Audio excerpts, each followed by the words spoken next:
नमस्कार दोस्तों, मैं हूं कैलाश नाथ और आप देख रहे हैं हमारी पीटीटी 2026 की अंतिम तैयारी की सबसे महत्वपूर्ण क्लास। दोस्तों, कल आपका पीटीटी एग्ज़ाम है, इसलिए आज की ये क्लास आपके लिए बहुत ही खास होने वाली है। इस वीडियो में हम शिक्षण अभिरुचि के टॉप 50 सबसे महत्वपूर्ण एमसीक्यू करने वाले हैं, जो परीक्षा में पूछे जाने की पूरी संभावना रखते हैं। अगर आपने अभी तक पूरा सिलेबस रिवाइज नहीं किया है तो घबराने की ज़रूरत नहीं है। बस इस वीडियो को शुरू से अंत तक ध्यान से देखिए और हर प्रश्न का उत्तर खुद देने की कोशिश कीजिए। तो चलिए बिना समय बर्बाद किए शुरू करते हैं हमारी PTT 2026 final revision last chance class. अगर आपने पहले कल वाली क्लास नहीं देखी है तो वो भी देख लें, क्योंकि अगर उस क्लास को आप देख लेते हैं तो आपका जीके से संबंधित कोई भी प्रश्न गलत नहीं हो सकता। बढ़ते हैं क्लास की ओर।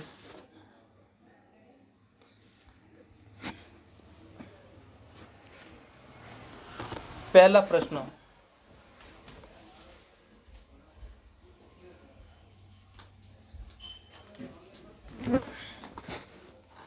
सबसे पहले तो जब आप, मैंने आगे वाली क्लासों में भी बताया था, अब भी मैं बता रहा हूँ, पीटीटी का जब भी शिक्षण अभिरुचि के प्रश्न करते समय आपको ध्यान रखना है कि जो भी अपने जो 4 ऑप्शन हैं ए बी सी डी, तो उसके अंदर शिक्षण अभिरुचि के अंदर एक तो अपने को नकारात्मक जो विकल्प होते हैं ना, वो हमारा कभी राइट नहीं हो सकता। तो इसलिए इसको पहले ही कट कर लो आप, क्योंकि शिक्षण के अंदर जो पॉजिटिव होगा ना, जो सकारात्मक होगा, वही आपका राइट होगा। तो इसलिए आप ध्यान रखें इसके बारे में।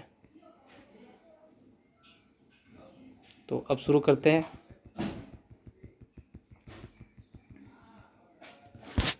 पहला प्रश्न, शिक्षक का प्रमुख कार्य क्या है? शिक्षक का प्रमुख कार्य क्या है? क्योंकि पीटीटी के बाद आपका सपना भी शिक्षक बनने का ही है, शिक्षक बनने का ही है। तो इसलिए अब बताओ शिक्षक का प्रमुख कार्य क्या है? तो शिक्षक का प्रमुख कार्य केवल पढ़ाना, या अनुशासन बनाए रखना, या विद्यार्थियों का सर्वांगीण विकास करना, या परीक्षा लेना? बताओ, जिनको भी राइट आंसर आ रहा है कमेंट करें।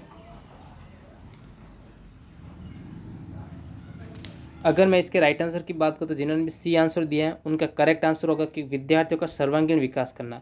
क्योंकि शिक्षक का सिर्फ केवल पढ़ाने से मतलब नहीं, ये सिर्फ अनुशासन। अब अनुशासन तो आप जैसे, अब शिक्षक मानो क्लास में आया और उस पूरी क्लास को बोल देगा, आज कोई बोलेगा नहीं, जो बोलेंगे उसको डंडे मारे जाएंगे, तो अनुशासन वैसे भी बन जाएगा। लेकिन हमें ऐसा नहीं करना है। सिर्फ परीक्षा लेने से नहीं मतलब है, केवल पढ़ाने से नहीं मतलब, हमें सर्वांगीण विकास करना। सर्वांगीण विकास के अंदर पढ़ाना भी आ गया, अनुशासन भी आ गया, परीक्षा लेना भी आ गया, और विद्यार्थियों का सर्वांगीण विकास। इसलिए इसका राइट होगा सी। आ गया समझ में?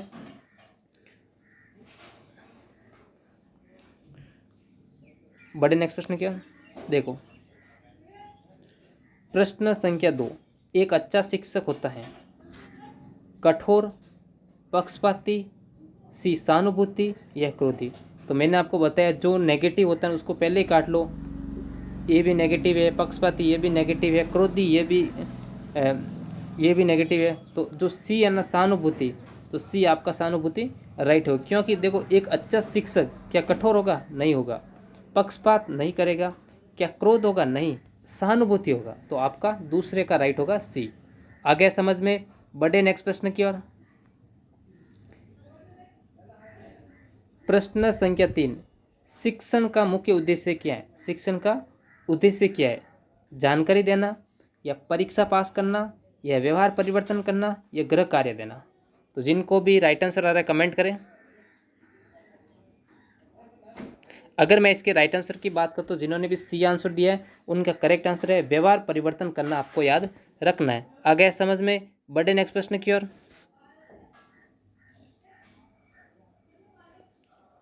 प्रश्न संख्या 4, शिक्षक को विद्यार्थियों के प्रति व्यवहार करना चाहिए।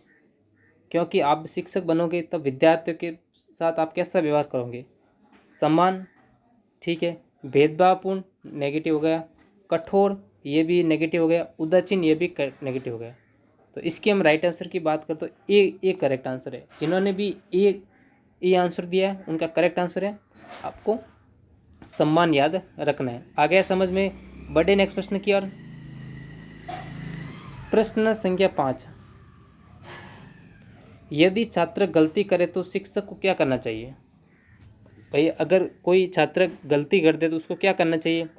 ए, दंड देना चाहिए, नहीं देना चाहिए, अपमानित करना चाहिए, नहीं करना है, समझाना चाहिए, ठीक है, नज़रअंदाज करना चाहिए, नहीं करना चाहिए। हमें समझाना, उसको क्या करना है? समझाना। तो इसलिए जिन्होंने भी सी आंसर दिया है उनका करेक्ट आंसर है समझाना चाहिए, ये आपको याद रखना है। आ गया समझ में? बढ़े नेक्स्ट प्रश्न की ओर। प्रश्न संख्या 6, शिक्षण अधिगम प्रक्रिया का केंद्र है। शिक्षण अधिगम प्रक्रिया का केंद्र है।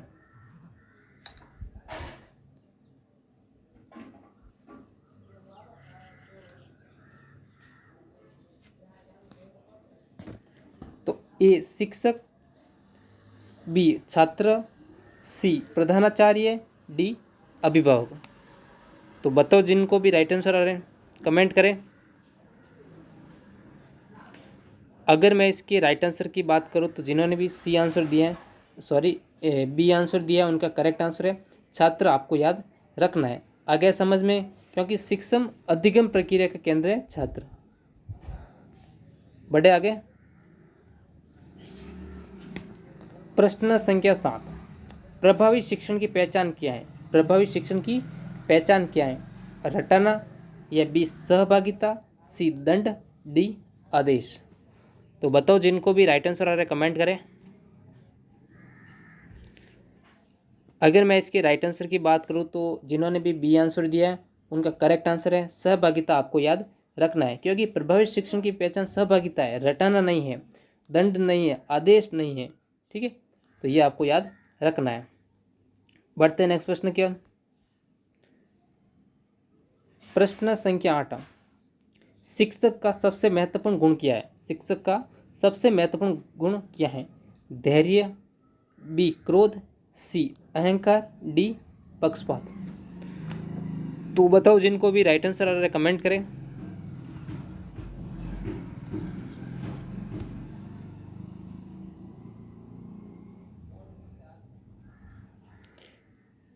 देखो शिक्षण अभिरुचि के अंदर वैसे तो जो 3 विकल्प होते हैं ना वो सही होते हैं। 3 विकल्प, यहाँ देखो, जो 3 विकल्प होते हैं ना, जैसे इसके अंदर क्या होता है, जो 3 विकल्प तो होते हैं सही, ठीक है, एक विकल्प होता है गलत, ठीक है। कारण क्योंकि इसमें जो 3 विकल्प होते हैं ना, जो सबसे ज़्यादा राइट होता है उसका दिया जाएगा 3 नंबर, जो उससे कम होगा उसके 2 नंबर दिए जाएंगे, उससे कम के 1 नंबर, और जो बिल्कुल काम का नहीं उसके आपको 0 नंबर दिए जाएंगे। तो इसलिए शिक्षण अभिरुचि के अंदर 3, 2 और 1 नंबर मिलते ही है। तो इसलिए इसको सोच समझ के आंसर दे ताकि आपको 3 नंबर मिले, क्योंकि शिक्षण अभिरुचि और रीजनिंग के अंदर आप अच्छा स्कोर कर सकते हो, ठीक है। बढ़ो आगे। तो जो नकारात्मक है उसको काट दो, क्रोध काट दो, पक्षपात भी काट दो और अहंकार भी काट दो। तो ए धैर्य, तो जिन्होंने भी ए आंसर दिया है उनका करेक्ट आंसर है। बढ़े नेक्स्ट प्रश्न की ओर। प्रश्न संख्या 9, शिक्षक को विद्यार्थियों की समस्या अनदेखी करनी चाहिए, या फिर सुननी चाहिए, या टालनी चाहिए, या डांटना चाहिए। तो बताओ जिनको भी राइट आंसर आ रहा है कमेंट करें। अगर मैं इसके राइट आंसर की बात करूं तो जिन्होंने भी ए आंसर दिया है उनका करेक्ट आंसर है,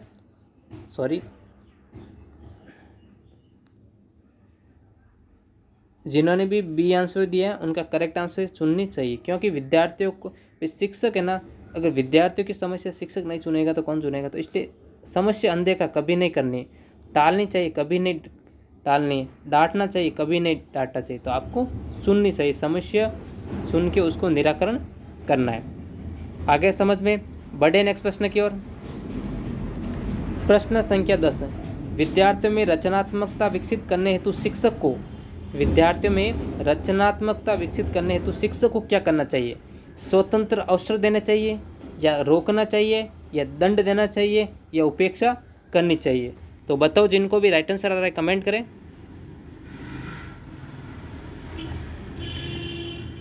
देखो, विद्यार्थी में रचनात्मक विकसित करने तो शिक्षक को रोकना कभी नहीं चाहिए, दंड नहीं देना है, उपेक्षा नहीं करनी है। तो पॉजिटिव आंसर क्या होगा? ए हो गया। जिन्होंने भी ए आंसर दिया है उनका करेक्ट आंसर है स्वतंत्र अवसर देना चाहिए, ये आपको याद रखना है। आ गया समझ में? बढ़े नेक्स्ट प्रश्न की ओर। प्रश्न संख्या 11। एक आदर्श शिक्षक की क्या पहचान होती है? ए प्रेरक होता है, बी भय उत्पन्न करता है, या सी केवल अंक देता है, डी पक्षपात करता है? तो बताओ, जिनको भी राइट आंसर आ रहा है कमेंट करें।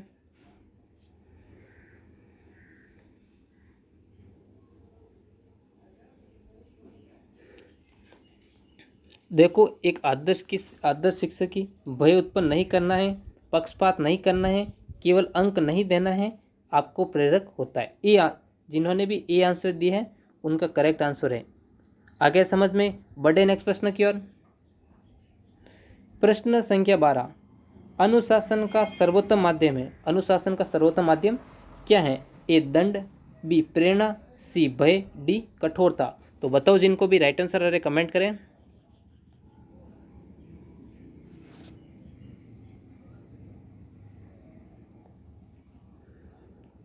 हम अनुशासन की बात करें तो आपको जिन्होंने भी बी आंसर दिया उनका करेक्ट आंसर है प्रेरणा, आपको याद रखना है। आगे समझ में? बढ़े नेक्स्ट प्रश्न की ओर।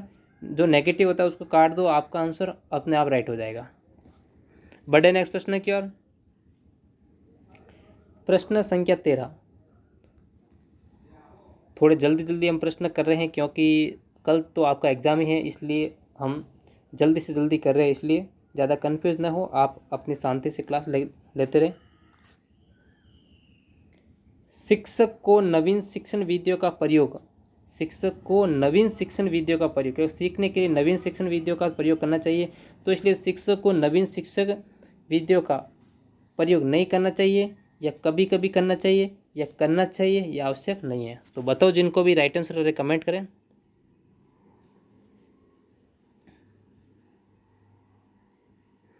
देखो, कभी कभी करना चाहिए ये भी गलत है, करना चाहिए आवश्यक नहीं ये भी गलत है, नहीं करना चाहिए ये भी गलत। तो ज़्यादा जो राइट है वो है सी आपको याद रखना। जिन्होंने भी सी आंसर दिया है उनका करेक्ट आंसर है। आगे समझ में?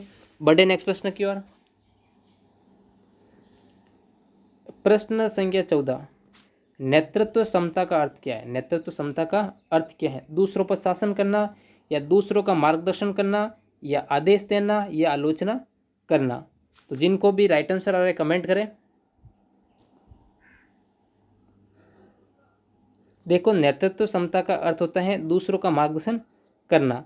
देखो, ये जो नेगेटिव है ना उसको काट दो, ये अपना आप राइट हो जाएगा। तो आपका जो दूसरों का मार्गदर्शन, जिन्होंने भी बी आंसर दिया है उनका करेक्ट आंसर है। आगे समझ में? बढ़े नेक्स्ट प्रश्न की ओर। प्रश्न संख्या 15। विद्यार्थियों को प्रश्न पूछने के लिए एक शिक्षक को विद्यार्थियों को प्रश्न पूछने के लिए क्या करना चाहिए? हतोत्साहित करना चाहिए, या प्रोत्साहित करना चाहिए, या दंड देना चाहिए, या मना करना चाहिए? तो बताओ, जिनको भी राइट आंसर आ रहा है कमेंट करें। हम इसकी राइट आंसर की बात करें तो जिन्होंने भी बी आंसर दिया है उनका करेक्ट आंसर हतोत्साहित करना चाहिए, ना कि प्रोत्साहित करना चाहिए, ना कि हतोत्साहित, दंड, मना ऐसा नहीं करना आपको। आ गया समझ में? बढ़े नेक्स्ट प्रश्न की ओर। प्रश्न संख्या 16। एक शिक्षक को होना चाहिए, एक शिक्षक को कैसा होना चाहिए?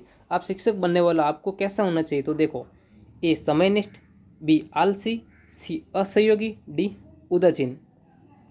तो बताओ, जिनको भी राइट आंसर आ रहे कमेंट करें।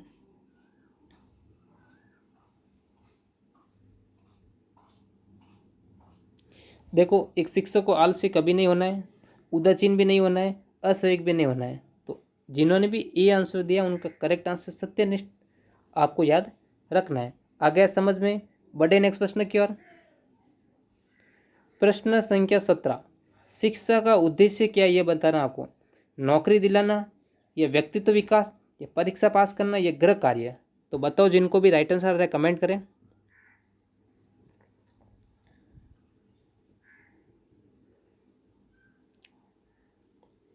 अगर मैं इसके राइट आंसर की बात करूँ तो जिन्होंने भी बी आंसर दिया है उनका करेक्ट आंसर व्यक्तित्व विकास आपको याद रखना है। आ गया समझ में? क्योंकि ये राइट नहीं करना है कि नौकरी दिलाना या गृह कार्य देना या परीक्षा पास करना, ये नेगेटिव बातें आपको कभी नहीं राइट करनी। आपको जो सकारात्मक होता है ना उसको आप राइट कर लो। आ गया समझ में? बढ़े नेक्स्ट प्रश्न की ओर। प्रश्न संख्या 18, छात्रों की व्यक्तिगत भिन्नताओं को अनदेखा करना चाहिए, नहीं करना है, ध्यान में रखना चाहिए, नहीं रखना चाहिए, सॉरी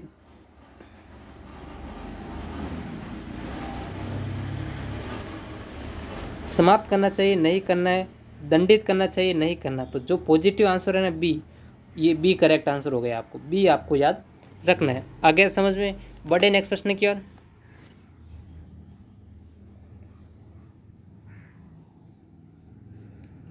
प्रश्न संख्या 19, शिक्षक की सफलता निर्भर करती है, शिक्षक की सफलता किस पर निर्भर करती है?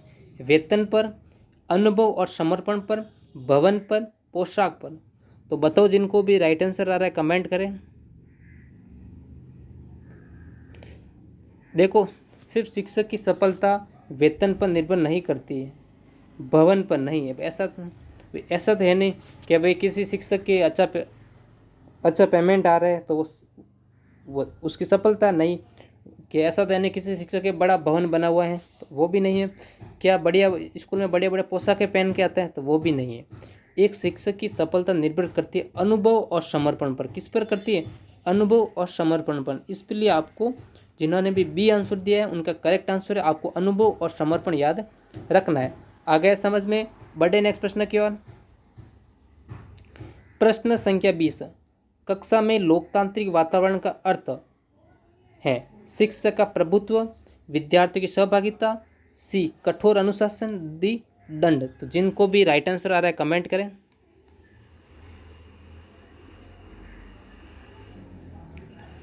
अगर मैं इसके राइट आंसर की बात करूँ तो जिन्होंने भी बी आंसर दिया है उनका करेक्ट आंसर है विद्यार्थी की सहभागिता आपको याद रखनी है। आ गया समझ में? बढ़े नेक्स्ट प्रश्न की ओर।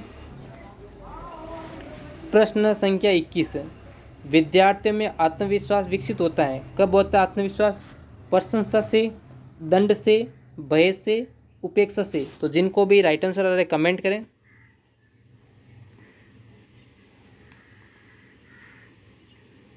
देखो, विद्यार्थी में आत्मविश्वास अगर दंड दोगे तो कभी कभी नहीं होगा, उपेक्षा से भी नहीं होगा, भय से भी नहीं होगा। तो आप विद्यार्थियों जैसे विद्यार्थी कोई काम करता है उसकी प्रशंसा करोगे ना तो उसके अंदर आत्मविश्वास काफ़ी विकसित होता है। तो इसलिए जिन्होंने भी ए आंसर दिया है उनका करेक्ट आंसर है प्रशंसा से आपको याद रखना है। आगे समझ में? बढ़े नेक्स्ट प्रश्न की ओर। प्रश्न संख्या 22, शिक्षक को चाहिए कि वह निष्पक्ष मूल्यांकन करे या पक्षपात करे या अनुमान लगाए या केवल पसंदीदा छात्रों को अंक दे। तो बताओ जिनको भी राइट आंसर आ रहा है कमेंट करें।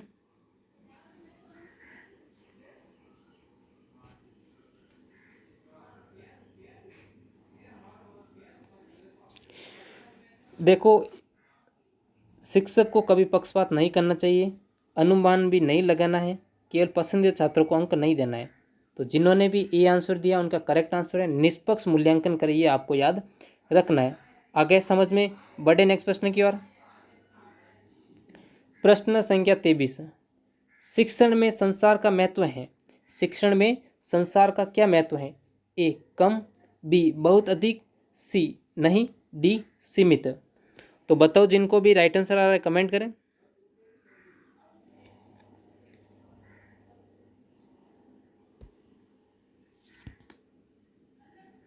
देखो, जो नेगेटिव है उसको काट दो, कम, नहीं, सीमित इसको काट दो, ये आपका बी राइट हो जाएगा।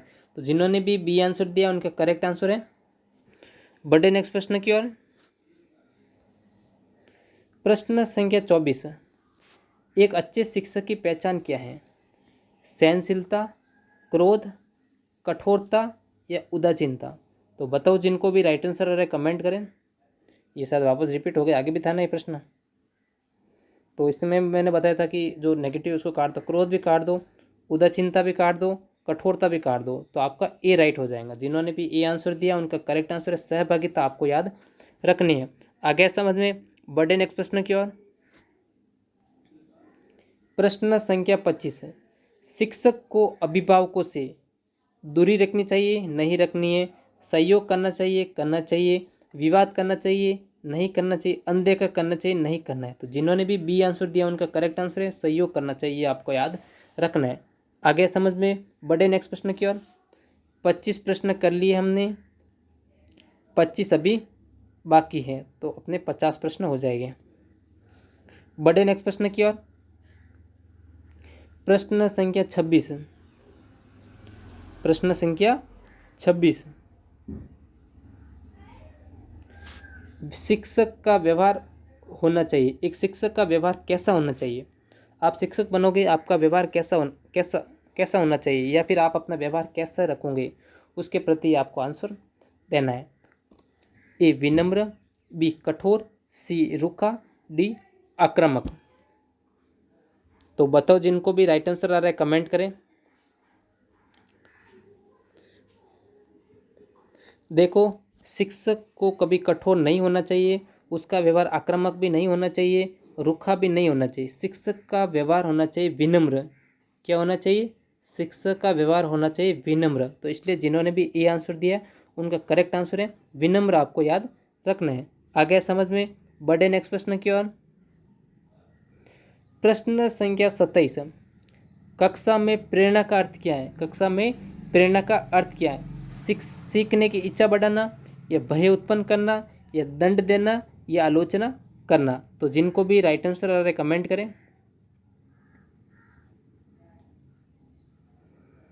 अगर मैं इसके राइट आंसर की बात करूँ तो जिन्होंने भी ए आंसर दिया है उनका करेक्ट आंसर है सीखने की इच्छा बढ़ाना, ये आपको याद रखना है। आगे समझ में बढ़े नेक्स्ट प्रश्न की ओर। प्रश्न संख्या 28, विद्यार्थियों की जिज्ञासा ए दबानी चाहिए, बी बढ़ानी चाहिए, सी अनदेखी करनी चाहिए, डी रोकना चाहिए। तो बताओ, जिनको भी राइट आंसर आ रहा है कमेंट करें। अगर मैं विद्यार्थियों की जिज्ञासा की बात करूँ तो आपको कभी नहीं दबाना है, अनदेखा भी नहीं करनी है, रोकनी भी नहीं है। तो जिन्होंने भी बी आंसर दिया उनका करेक्ट आंसर है कि विद्यार्थियों की जिज्ञासा हमें हमेशा बढ़ानी है, ना कि घटानी है। आगे समझ में बढ़े नेक्स्ट प्रश्न की ओर। प्रश्न संख्या 29, शिक्षक को चाहिए कि वह जीवन भर सीखता रहे, केवल पढ़ाए, नई जानकारी न ले, या बदलाव ना करे। तो बताओ, जिनको भी राइट आंसर आ रहा है कमेंट करें। मैंने आपको पहले भी बताया, अभी भी बता रहा हूँ, आप जो नकारात्मक विकल्प होते हैं उसको काट लो, आपका आंसर अपने आप राइट हो जाएगा। या फिर 2 विकल्प बच जाएंगे, उसके बाद आप देख लेना अपने हिसाब से जो राइट है वो गलत है। बाकी जो नेगेटिव होता है उसको काट लो, क्योंकि अब देखो, मैं जो 29 है ना, मैं उसके अंदर जो नेगेटिव काटूँ तो वो जो राइट आंसर होगा वो अपने आप सही हो जाएगा। जीवन भर सीखता रहे, सही है थोड़ा, ठीक है, उसको पेंडिंग में रखते। केवल पढ़ाए, नहीं, केवल पढ़ाने से काम थोड़ी चलता है। नई जानकारी ना ले, देखो जानकारी लेनी चाहिए, बदलाव ना करे। भाई बदलाव तो करना ही चाहिए, ऐसा नहीं कि जब फर्स्ट बार आए तब उसको बोलना ही नहीं आए, और फर्स्ट बार आए तब भी उस टीचर को बोलना नहीं आता, पढ़ना नहीं आता, पढ़ाना नहीं आता, सिखाने की जिज्ञासा नहीं होती, और 5 साल के बाद में भी वही है, तो वो नहीं है। जीवन भर सीखता है, जो जितना सीखेगा वो उतना ही निखरेगा। तो इसलिए जिन्होंने भी ये आंसर दिया उनका करेक्ट आंसर है जीवन भर सीखता रहना चाहिए। आगे समझ में बढ़े नेक्स्ट प्रश्न की ओर। प्रश्न संख्या 30, शिक्षण का प्रभावी माध्यम क्या है? ए संवाद, बी आदेश, सी दंड, डी उपेक्षा। तो बताओ, जिनको भी राइट आंसर आ रहा है कमेंट करें। देखो, आपको आदेश नहीं देना है, उपेक्षा नहीं करनी है, दंड नहीं देना है। तो जिन्होंने भी ए आंसर दिया उनका करेक्ट आंसर है संवाद अच्छा प्रभावी माध्यम है, ये आपको याद रखना है। आगे समझ में बढ़े नेक्स्ट प्रश्न की ओर। प्रश्न संख्या 31, छात्र केंद्रित शिक्षा में महत्व दिया जाता है? ए शिक्षक को, बी छात्रों को, सी भवन को, डी पाठ्य पुस्तक को। तो बताओ, जिनको भी राइट आंसर कमेंट करें। देखो, छात्र केंद्रित शिक्षा में महत्व दिया जाता है छात्र को। किस पर? छात्र को। तो इसलिए आपको बी याद रखना है। जिन्होंने भी बी आंसर दिया उनका करेक्ट आंसर है छात्र, आपको याद रखना है। आगे समझ में बढ़े नेक्स्ट प्रश्न की ओर। प्रश्न संख्या 32, शिक्षक का नैतिक दायित्व है। शिक्षक का दायित्व क्या है? ए ईमानदारी, बी पक्षपात, सी स्वार्थ, डी कठोरता। तो बताओ, जिनको भी राइट आंसर आ रहा है कमेंट करें।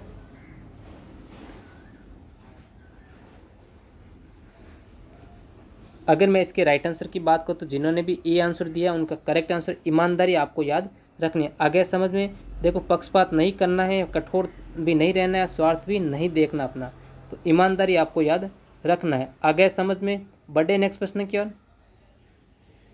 प्रश्न संख्या 33, बच्चों को सीखने के अवसर मिलने चाहिए या सीमित होने चाहिए या अलग अलग नहीं होने चाहिए या केवल मेधावी को मिलने चाहिए? तो बताओ, जिनको भी राइट आंसर आ रहा है कमेंट करें। देखो, बच्चों को सीखने के अवसर मिलना चाहिए, सीमित नहीं होने चाहिए, अलग अलग नहीं होने चाहिए, केवल होशियार को नहीं है, हमें सभी को साथ लेके चलना चाहिए। तो इसलिए जिन्होंने भी ए आंसर दिया है उनका करेक्ट आंसर है सम्मान मिलने चाहिए, आपको याद रखना है। आगे समझ में, बढ़े नेक्स्ट प्रश्न की ओर। प्रश्न संख्या 34, प्रभावी शिक्षक होता है ए संवेदनशील, बी उदासीन, सी क्रोधी, डी असहयोगी। तो बताओ, जिनको भी राइट आंसर आ रहा है कमेंट करें। देखो, शिक्षक को संवेदनशील होना चाहिए, ठीक है, उदासीन नहीं होना है, क्रोध भी नहीं करना है, असहयोगी भी नहीं होना चाहिए। तो जिन्होंने भी ए आंसर दिया उनका करेक्ट आंसर है संवेदनशील, आपको याद रखना है। आगे समझ में, बढ़े नेक्स्ट प्रश्न की ओर। प्रश्न संख्या 35, विद्यार्थियों की सफलता का श्रेय किसको दिया जाता है? केवल शिक्षक को, बी संयुक्त प्रयास को, सी भाग्य को, डी विद्यालय भवन को। तो बताओ, जिनको भी राइट आंसर आ रहा है कमेंट करें। देखो, विद्यार्थियों की सफलता का श्रेय ऐसा तो है नहीं कि कोई विद्यार्थी सफल आ गया, किसी के 98% बन गए, किसी के 99 बन गए, किसी के 100 बन गए, किसी के कितने ही बने, तो क्या केवल शिक्षक के प्रयास से ही बने? नहीं।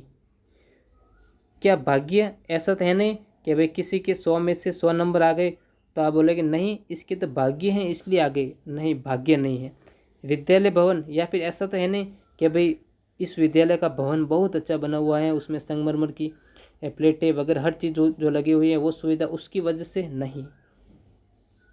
संयुक्त प्रयास से शिक्षक, विद्यार्थी सब ने मिलकर जो संयुक्त प्रयास किए उसकी बदौलत इसके सफलता मिली है। तो जिन्होंने भी बी आंसर दिया है उनका करेक्ट आंसर है संयुक्त प्रयास, आपको याद रखना है। आगे समझ में, बढ़े नेक्स्ट प्रश्न की ओर। प्रश्न संख्या 36, समूह कार्य से विकसित होता है ए सहयोग, बी ईर्ष्या, सी भय, डी उदासीनता। तो बताओ, जिनको भी राइट आंसर आ रहा है कमेंट करें।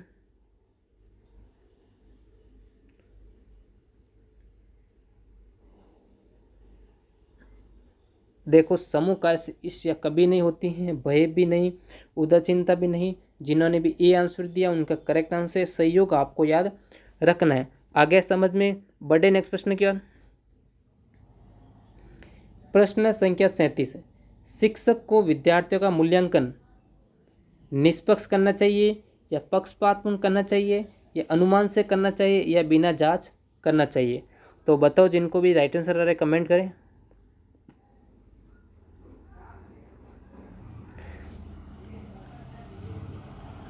देखो, निष्पक्ष होना चाहिए, थोड़ा सा सही है,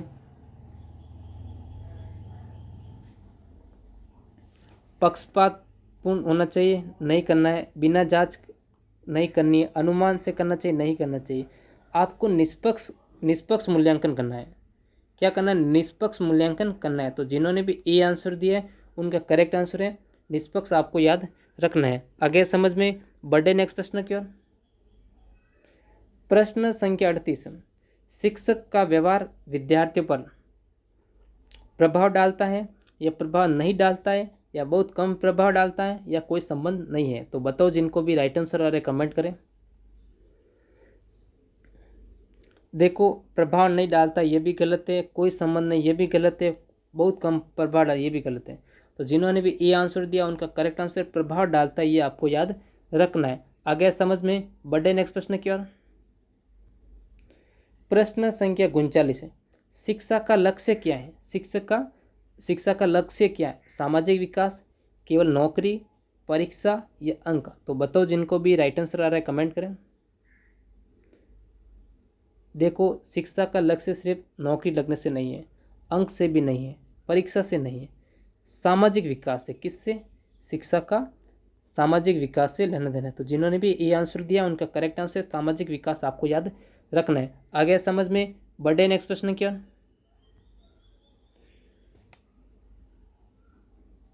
प्रश्न संख्या 40, शिक्षक को निर्णय लेते समय निष्पक्ष होना चाहिए या भावुक होना चाहिए या पक्षपात करना चाहिए या जल्दबाजी करनी चाहिए? तो बताओ, जिनको भी राइट आंसर आ रहा है कमेंट करें।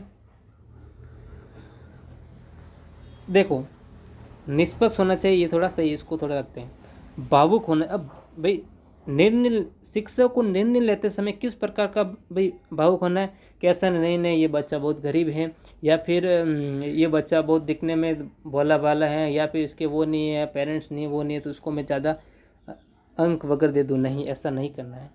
जल्दबाजी नहीं करनी है, किसी भी बात में पक्षपात नहीं करना है, आपको निष्पक्ष होना चाहिए। एक शिक्षक अगर निष्पक्ष हो गए ना, उस दिन हमारा समाज काफ़ी विकसित होगा। तो जिन्होंने भी ए आंसर दिया है उनका करेक्ट आंसर है निष्पक्ष होना चाहिए, आपको याद रखना है। आगे समझ में? बढ़े नेक्स्ट प्रश्न की ओर। प्रश्न संख्या 41, विद्यार्थियों की रुचि बनाए रखने हेतु शिक्षक को क्या करना चाहिए? विद्यार्थियों की, आप क्लास में पढ़ा रहे हो, अगर बच्चे अगर रुचि नहीं ले रहे हैं तो आप क्या करोगे? आप क्या करोगे कि पूरा जो भी लेसन है वो कंप्लीट कर लो? ऐसा नहीं करना है। गतिविधि आधारित शिक्षण करना चाहिए, इसको थोड़ा रखते हैं। केवल व्याख्यान देना चाहिए, नहीं देना है। गृह कार्य देना चाहिए, नहीं देना है। दंड देना चाहिए, कभी नहीं देना है। तो जिन्होंने भी ए आंसर दिया है उनका करेक्ट आंसर है गतिविधि आधारित शिक्षण करना चाहिए। आगे समझ में? बढ़े नेक्स्ट प्रश्न की ओर। प्रश्न संख्या 42, प्रभावी शिक्षण का आधार है ए तैयारी, बी क्रोध, सी दंड, डी भय? तो बताओ, जिनको भी राइट आंसर आ रहे कमेंट करें। मैंने पहले भी कहा है कि जो नेगेटिव होता है उसको काट लो, अपने आप राइट हो जाएगा। क्रोध नहीं, भय नहीं, दंड नहीं। तो ए, जिन्होंने भी ए आंसर दिया उनका करेक्ट आंसर है तैयारी, आपको याद रखनी है। आगे समझ में? बढ़े नेक्स्ट प्रश्न की ओर। प्रश्न संख्या 43 है, एक शिक्षक को समाज में माना जाता है, एक शिक्षक को क्या माना जाता है समाज में? मार्गदर्शक या व्यापारी? भाई ऐसा कहने के शिक्षक आया भाई व्यापार करने के लिए, शिक्षक किस प्रकार का व्यापार करेगा बताओ? या न्यायाधीश बनना है? नहीं। अधिकारी? नहीं। वो एक मार्गदर्शक, शिक्षक को समाज में माना जाता है मार्गदर्शक, क्योंकि शिक्षक एक ऐसे बच्चे को तैयार करते हैं, जैसे एक कुम्हार होता है ना, कुम्हार एक मटके को बनाने में कितनी मेहनत करता है, खोद के मिट्टी लाता है, सूखी मिट्टी को काफ़ी पीट के उसको मुलायम बनाता है, पानी डालता है, फिर उसको नए नए बर्तनों में, नए नए फूल गमले उसमें उसको अधिकार देते। वैसे ही एक शिक्षक के रूप में है, क्योंकि जिस प्रकार मैं कह रहा हूँ आज आप डिजिटल अभी इस चैनल पे बढ़ रहे हो, लेकिन आज आप पीटीटी का एग्ज़ाम दे रहे हो, इसका मतलब आप ग्रेजुएट हो। लेकिन अब बताओ, जब आपने कक्षा प्रथम में एडमिशन लिया था उस टाइम आप कैसे थे? आपको कुछ नहीं आता, मैं कह रहा हूँ ना, आपको बैठना तक नहीं आता, लेकिन वो किसने सिखाया? उस शिक्षक ने सिखाया। किसने सिखाया? शिक्षक को। तो एक शिक्षक को हम कुम्हार मान सकते हैं कि बच्चों को सही मार्गदर्शक और आकार देने वाला कौन? एक शिक्षक है। तो आपको मार्गदर्शक याद रखना है। आगे समझ में? बढ़े नेक्स्ट प्रश्न की ओर। प्रश्न संख्या 44, विद्यार्थियों में नैतिक मूल्यों का विकास कब होता है? विद्यार्थियों में नैतिक मूल्यों का विकास शिक्षक का दायित्व है या नहीं है? ये समाज का कार्य है या केवल अभिभावकों का कार्य है? तो नेगेटिव काट लो, नहीं है, समाज का कार्य, केवल अभिभावकों, ये सब काट दो। तो शिक्षक का दायित्व, बिल्कुल। तो जिन्होंने भी ए आंसर दिया उनका करेक्ट आंसर है शिक्षक का दायित्व, आपको याद रखना है। आगे समझ में? बढ़े नेक्स्ट प्रश्न की ओर। प्रश्न संख्या 45, अच्छा शिक्षक विद्यार्थियों को प्रेरित करता है या डराता है या अपमानित करता है या अनदेखा करता है? बताओ, जिनको भी राइट आंसर आ रहा है कमेंट करें। देखो, अच्छा शिक्षक विद्यार्थियों को नहीं डराता है, अनदेखा नहीं करता है, अपमानित नहीं करना है। तो जिन्होंने भी ए आंसर दिए हैं उनका करेक्ट आंसर है प्रेरित करना, आपको याद रखना है। आ गया समझ में? बढ़े नेक्स्ट प्रश्न की ओर। प्रश्न संख्या 46, शिक्षण व्यवसाय की आत्मा है। ए सेवा भावना, बी लाभ कमाना, सी प्रसिद्धि या डी शक्ति? जिनको भी राइट आंसर आ रहे कमेंट करें। अगर मैं इसके राइट आंसर की बात करूँ तो जिन्होंने भी ए आंसर दिए है उनका करेक्ट आंसर है सेवा भावना, आपको याद रखना है। आ गया समझ में? बढ़े नेक्स्ट प्रश्न की ओर। प्रश्न संख्या 47, विद्यार्थी की आलोचना रचनात्मक होनी चाहिए या सार्वजनिक अपमान के रूप में होनी चाहिए या कठोर होनी चाहिए या नहीं करना चाहिए?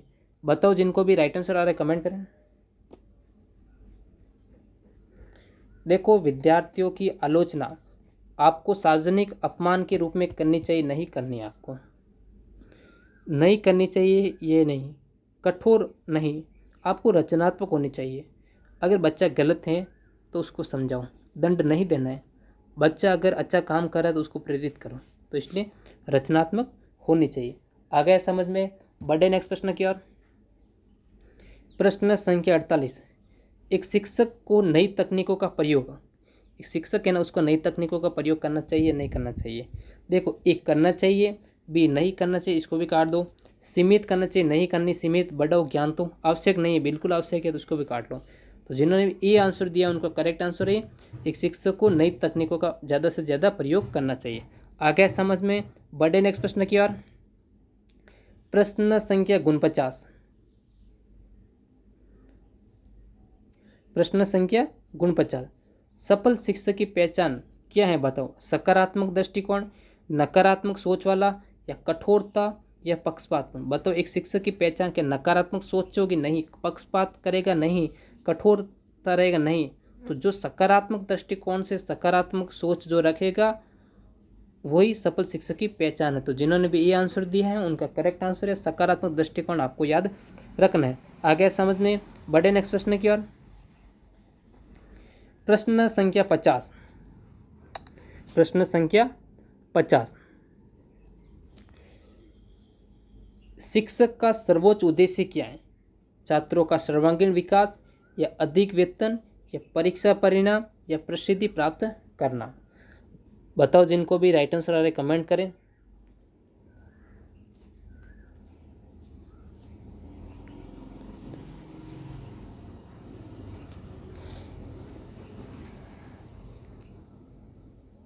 तो जिन्होंने भी ए आंसर दिया है उनका करेक्ट आंसर है छात्रों का सर्वांगीण विकास, आपको याद रखना है। आ गया समझ में? बढ़े नेक्स्ट प्रश्न किया, सॉरी हो गया। अपने इस क्लास में 50 प्रश्न हमने कर लिए हैं। तो देखो, अपनी ये क्लास अब अंतिम थी। पीटीटी 2026 के अंदर हमने जितना इस चैनल के माध्यम से जितना ज्ञान आप तक पहुंचाना था वो हमने पहुंचा दिया है। अब हमारी पीटीटी 2026 की जो लास्ट क्लासें थी वो हमने आज कर ली है। ठीक है, ड्रेस कोड का कोई वीडियो आ सकता है तो आ जाएगा, और बाकी जो भी आपको पीटीटी से संबंधित जो भी इन्फॉर्मेशन होगी वो इस चैनल के माध्यम से होगी। लेकिन जो भी हमारी जो पढ़ाई से रिलेटेड जो क्लासें आज तक हमने जो ली है वो ली है। अंतिम रूप में हमने जो 2 क्लासें ली, शिक्षण अभिरुचि की क्लास भी ली है, तो वो भी आपके लिए काफ़ी महत्वपूर्ण रहेगी। इसको एक बार वापस देख लेना। आपको कल वाले एग्जाम में काफ़ी प्रश्न देखने को मिलेंगे। जीके से संबंधित कोई प्रश्न है तो वो भी हमारी जो कल हमने क्लास ली थी वो एक बार जाके जरूर देखिए। 100 प्रश्न उसमें भी हैं और 50 इसमें भी। मैं कह रहा हूँ अगर 150 प्रश्न एक बार आप पढ़ के जाते हैं तो आपको काफ़ी फ़ायदा होगा। और नंबर 2 एक ही बात है कि जितना पढ़ लिया उतना काफ़ी है, बस रिवाइज करो, नई नई क्लासें देखने की ज़रूरत नहीं है आपको। ठीक है, तो इसलिए मैं तो कह रहा हूँ अंतिम समय में जितना पढ़ लिया है पढ़ लिया, अब जो पढ़ा है उसको रिवाइज करो। ठीक है। तो इस क्लास के अंदर शिक्षण अभिरुचि के जो टॉप प्रश्न 50 थे वो हमने कर लिए, और देखना है तो अपने क्लास से भी पढ़ी है, देख लेना है। तो दोस्तों आज हमने शिक्षण अभिरुचि के टॉप 50 महत्वपूर्ण MCQ की अंतिम रिवीजन कर ली है। मुझे पूरी उम्मीद है कि ये वीडियो आपके PTT एग्जाम में बहुत मदद करेगी। कल परीक्षा में आत्मविश्वास के साथ जाइए, घबराइए मत और अपना 100% दीजिए। All the best for PTT 2026। मिलते हैं अगली वीडियो में। अंत में आप सभी विद्यार्थियों को PTT 2026 परीक्षा के लिए दिल से शुभकामना देता हूं। भगवान आपको अच्छे अंक और उज्जवल भविष्य प्रदान करे। कल मुस्कुराते हुए परीक्षा देने जाइए और अपना 100% दीजिए। Best of luck champion. आज के लिए इतना ही। बाय बाय, जय हिंद, जय भारत। मिलते हैं नेक्स्ट अपडेट में।